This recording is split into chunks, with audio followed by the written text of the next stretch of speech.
जब भी बच्चे की पैदाइश होती है तो अक्सर ख़वातीन परेशान होती हैं कि हमारा वज़न बहुत बढ़ गया है, इसको कैसे कम किया जाए, लटके हुए पेट को अंदर कैसे किया जाए, प्री प्रेगनेंसी बॉडी शेप को हम कैसे बहाल करें।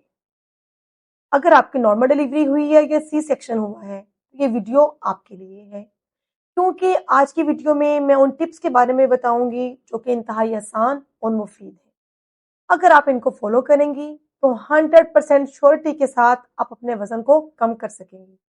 आपका लटका हुआ पेट अंदर चला जाएगा। तो लिहाजा वीडियो को एंड तक देखें। ये वीडियो अपनी फैमिली मेंबर्स और कोलीग में ज़रूर शेयर किया करें ताकि बाकी लोग भी इससे फ़ायदा उठा सकें। अस्सलाम वालेकुम, मैं हूँ doctor Saba Mumtaz, consultant, gynaecologist and fertility specialist. उम्मीद है आप सब खैरियत से होंगे। जब भी किसी पेशेंट की नॉर्मल डिलीवरी होती है या सी सेक्शन होता है तो ये सवाल पूछती है, डॉक्टर साहिबा मेरा वज़न बढ़ गया है, मैं इसको कैसे कम करूँ? मेरा पेट बहुत ज़्यादा बढ़ गया है, लटक गया है, मैं इसको अंदर कैसे करूँ? तो मैं अपने पेशेंट को काउंसल करती हूँ, अपनी प्रेग्नेंट पेशेंट्स को भी, इवन कि जो प्रेगनेंसी के लिए आती हैं उनको भी। कि वज़न कम करने का सिलसिला डिलीवरी के बाद शुरू नहीं होता, बल्कि हमल से पहले, हमल के दौरान और हमल के बाद। हमल से पहले अगर आपका वज़न ज़्यादा है तो पहले वज़न को मेंटेन करें, वज़न को कम करें, एक्सरसाइज करें, डाइटिंग करें, अपने वेट को पहले कम करें और फिर हमल प्लान करें। इसी तरह से हमल के दौरान भी आपने अपना वज़न बहुत ज़्यादा नहीं बढ़ने देना। ये ना हो कि बाद में उसे कम करना मुश्किल हो जाए। आइडियली हमल के शुरू से लेकर हमल के एंड तक 10 से 12 किलो वज़न बढ़ना चाहिए। अगर वज़न बहुत ज़्यादा बढ़ जाएगा तो उसको कम करना उतना ही मुश्किल होगा। वज़न को मेंटेन रखने के लिए आपको ज़रूरी है कि हमल के दौरान हेल्दी डाइट लें, ताज़ा फल और सब्जियों का इस्तेमाल करें, प्रोटीन का इस्तेमाल करें, अपनी डाइट में चिकनाई का इस्तेमाल कम से कम करें, मीठा यानी शुगर का इस्तेमाल बहुत कम करें ताकि आपका वज़न बहुत ज़्यादा ना बढ़ जाए। इसी तरह से हम बात करते हैं हमल के बाद यानी डिलीवरी के बाद, तब भी बहुत सारे टिप्स हैं, अगर आप उनको फॉलो करेंगी तो आपका वज़न कम हो जाएगा। सबसे पहले तो जैसे ही डिलीवरी होती है 5 से 6 किलो वज़न वैसे ही कम हो जाता है। कुछ 3 साढ़े 3 किलो का बच्चा होता है, बच्चे के इर्द-गिर्द पानी का वज़न होता है, अवल का वज़न होता है, तो 5 से 6 किलो वज़न तो तभी कम हो जाता है। अब बाकी जो होते हैं डिलीवरी के बाद पहले 3 महीने, उनमें बॉडी अपने आप को खुद ब खुद रीशेप करती है। अल्लाह ताला का एक निज़ाम है। अल्लाह ताला ने बॉडी को बनाया ही इस तरह से है कि उसके अंदर एडजस्ट होने की एबिलिटी है।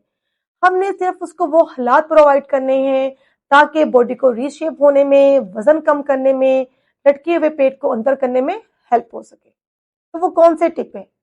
Number 1, breast feeding. बच्चे को दूध पिलाना एक बहुत अच्छी एक्सरसाइज है। अगर माँ बच्चे को दूध पिलाती है तो ना सिर्फ बच्चे को फायदा होता है बल्कि माँ को भी बहुत ज्यादा फायदा होता है। वो बच्चे जो माँ का दूध पीते हैं अपनी लाइफ में कम से कम बीमार होते हैं, क्योंकि उनकी कुव्वत मदाफ़त इम्यूनिटी बहुत अच्छी हो जाती है। इसी तरह से ऐसे बच्चे अपनी लाइफ में आगे जाकर ब्लड प्रेशर, शुगर, दिल के मराज से बच जाते हैं। ये तो हो गए बच्चे को फायदे। बच्चे को दूध पिलाना माँ के लिए भी बहुत ज्यादा फायदेमंद है। जब माँ बच्चे को दूध पिलाती है तो एक हार्मोन है ऑक्सीटोसिन, वो खारिज होता है बॉडी में। वो हार्मोन का क्या फायदा है? ऑक्सीटोसिन हार्मोन की वजह से माँ और बच्चे में जो बॉन्डिंग है, ताल्लुक है, वो बहुत स्ट्रॉन्ग और अच्छा हो जाता है। इसके अलावा ये हार्मोन बच्चेदानी पर जाकर असर करता है, बच्चेदानी को सुकड़ने में हेल्प करता है, बच्चेदानी जल्द अपनी जगह पर वापस आती है। इस तरह से लटका हुआ पेट कम हो जाता है, पेट अंदर चला जाता है और आपका वजन जरा जल्दी कम हो जाता है। इसलिए बच्चे को अपना दूध जरूर पिलाएं। अल्लाह ताला ने कुरान पाक में हुक्म दिया है कि माँ को चाहिए कि 2 साल तक बच्चे को अपना दूध जरूर पिलाए। इस्लाम में हर पॉइंट के पीछे एक फायदा और वजह जरूर होती है। वो यही वजह है कि वो माँ और बच्चे दोनों के लिए मुफीद है। तो नंबर 1 टिप क्या हुआ? Breast feeding. ब्रेस्ट फीडिंग जरूर कराएं ताकि माँ और बच्चे दोनों को फायदा हो सके। ये बहुत अच्छी एक्सरसाइज है। नेक्स्ट टिप है एब्डोमिनल बेल्ट या बाइंडर। जी हाँ, एब्डोमिनल बेल्ट का पेट कम करने में, वजन कम करने में बहुत इंपॉर्टेंट रोल है। अगर आप एब्डोमिनल बेल्ट या बाइंडर इस्तेमाल करती हैं तो इसके 2 इंपॉर्टेंट फायदे हैं। नंबर 1, जो आपके कमर के मसल्स हैं वो बहुत स्ट्रेस रहते हैं, आपका पोस्चर बिल्कुल सीधा रहता है, आप एक स्ट्रेट पोजीशन में रहती हैं, आपकी रीढ़ की हड्डी को सपोर्ट मिलती है।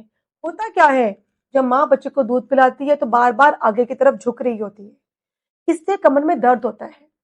अगर आप एब्डोमिनल बेल्ट या बाइंडर का इस्तेमाल कर रही होंगी तो आपकी कमर बिल्कुल स्ट्रेट रहेगी और कमर में दर्द होने के चांसेस बहुत कम होंगे। इसी तरह से दूसरा फायदा ये है, जो पेट के मसल्स होते हैं ये पीछे की तरफ जाते हैं, इनकी टोन अच्छी हो जाती है। वो मसल जो लटके हुए ढीले ढाले होते हैं उसमें खिंचाव, एक टोन अच्छी हो जाती है, वो मसल टाइट हो जाते हैं।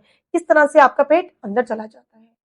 मैं अपनी प्रैक्टिस में डिलीवरी के बाद या फिर सर्जरी के बाद, सिजेरियन के बाद अपने पेशेंट का राउंड करती हूँ तो उन्हें लाजमी काउंसल करती हूँ, उनको इंकरेज करती हूँ कि एब्डोमिनल बेल्ट का इस्तेमाल जरूर करें।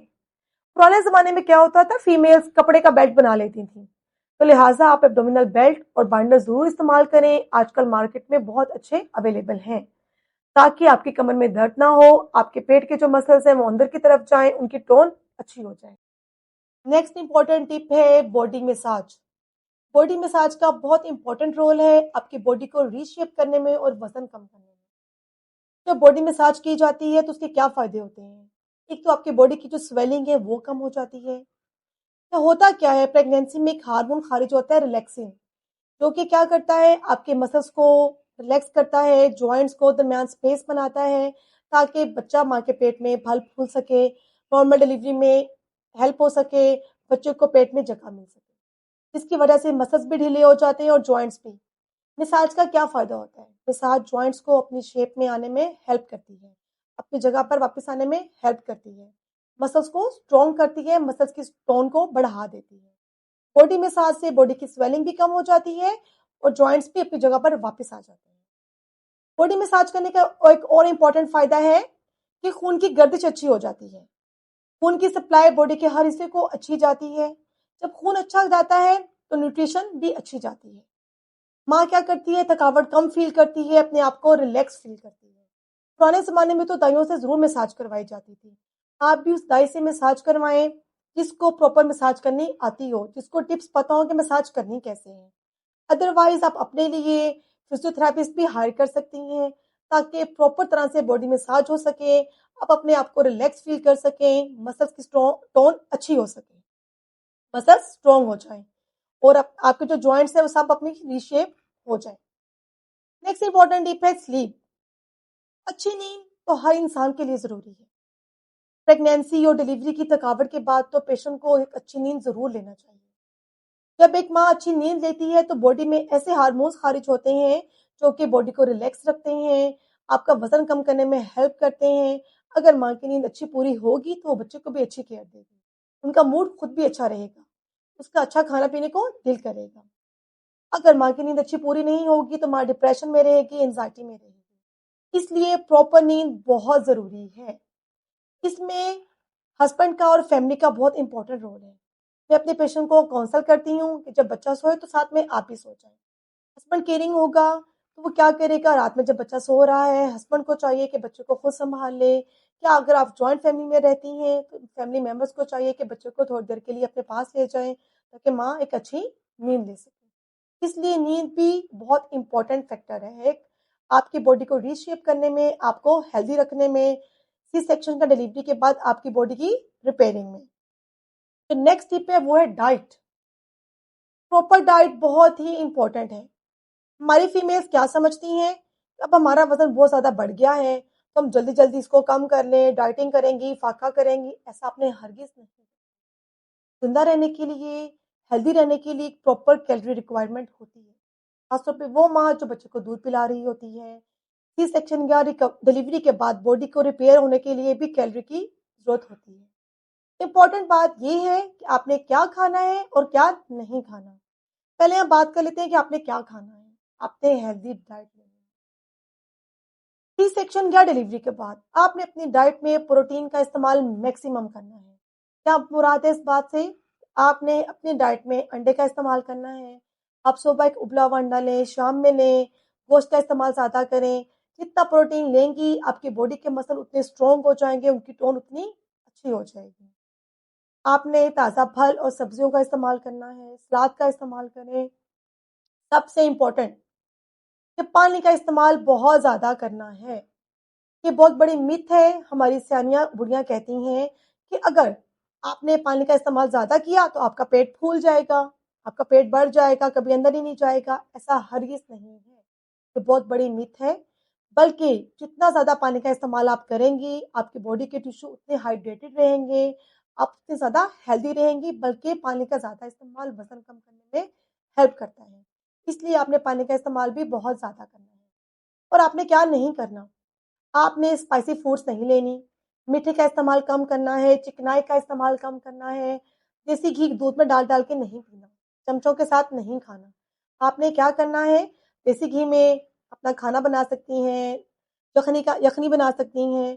फजीरी का इस्तेमाल बहुत अच्छा होता है। आपने क्या करना है, कुछ देसी अद्वियात लेनी है, ड्राई फ्रूट्स लेने हैं, उनको ग्राइंड कर लेना है, देसी घी में हल्का सा भुनाई कर लेना, उसका इस्तेमाल करना है। हाँ, उसमें आपने मीठा इस्तेमाल नहीं करना। फजीरी या ड्राई फ्रूट्स में क्या होता है, ओमेगा फैटी एसिड्स होते हैं जो कि बॉडी को रिपेयर करने में हेल्प करते हैं। ये तो हो गया डाइट का रोल। टेस्ट है एक्सरसाइज। एक्सरसाइज का रोल बहुत ज्यादा है आपका वजन कम करने में, बॉडी को रीशेप करने में। इंपॉर्टेंट बात यह है कि आपने एक्सरसाइज का करना कब स्टार्ट करनी है। सबसे पहले अपनी बॉडी को उसके लिए प्रिपेयर करना है। कैसे प्रिपेयर करना है, अगर आपकी नॉर्मल डिलीवरी हुई है या सी सेक्शन हुआ है तो आपने अर्ली मोबिलाइज हो जाना है, यानी चलना फिरना शुरू कर देना है। मुकम्मल तौर पर बेड रिडन नहीं होना। अगर आपका सी सेक्शन हुआ है तो आपको चाहिए कि पहले हफ्ते में हर घंटे या 1.5 घंटे के बाद उठ के वॉक करें। आप आहिस्ता आहिस्ता स्टार्ट करें, पहले 2 से 3 मिनट वॉक करें। मैं आपको बता रही थी एक्सरसाइज की इंपॉर्टेंस। एक्सरसाइज बहुत ज़्यादा अहम है। अपनी बॉडी को वार्म अप रखना है, आहिस्ता-आहिस्ता एक्सरसाइज का दौरानिया बढ़ा देना है। जब आपके 6 वीक्स हो जाएँ, जिसको आप छिले का टाइम कहते हैं, जब आपके 6 वीक्स पूरे हो जाएँ, तो आप अपने एक्सरसाइज का दौरानिया कम से कम आधा घंटा कर दें। आधा घंटा सुबह वॉक करें, आधा घंटा शाम में वॉक करें। वॉक करने से आपकी बॉडी वार्म अप रहेगी, आपके मसल स्ट्रॉन्ग हो जाएँगे और आप आगे जाके बेली फैट को कम करने की प्रॉपर एक्सरसाइज भी कर सकेंगे। मैं वीडियो के एंड में आपको एक लिंक शेयर करूंगी जिसमें बेली फैट को कम करने के लिए एक्सरसाइज को समझाया गया है। आप इस लिंक को देखकर वो वीडियो देखें, उन एक्सरसाइज को फॉलो करें ताकि आपका बेली फैट कम हो सके। उम्मीद है कि ये टिप्स आपको समझ आ गए होंगे। क्या टिप्स बताए थे मैंने? Breast feeding. ब्रेस्ट फीडिंग बहुत अच्छी एक्सरसाइज है। उसके बाद मैंने कहा था एब्डोमिनल बेल्ट या बाइंडर का इस्तेमाल जरूर जरूर जरूर करना है। अच्छी नींद बहुत ज़रूरी है, बॉडी मसाज बहुत ज़रूरी है, हेल्दी डाइट बहुत इंपॉर्टेंट है और एंड में एक्सरसाइज। अगर आप इन टिप्स को फॉलो करेंगी तो इंशाल्लाह आपका वजन भी कम हो जाएगा और आपका जो लटका हुआ पेट है वो भी कम हो जाएगा। आपने एटलीस्ट 3 से 4 महीने तक एब्डोमिनल बेल्ट का इस्तेमाल ज़रूर करना है। बेली फैट को कम करने के लिए एक्सरसाइज भी ज़रूर करनी है। फिर भी आपके माइंड में कोई क्वेश्चन है तो मुझे कमेंट में बताइएगा, मैं उसका आंसर करूंगी। और आपने ये वीडियो आगे ज़रूर शेयर करनी है ताकि बाकी लोग भी इससे फ़ायदा उठा सकें। Thank you.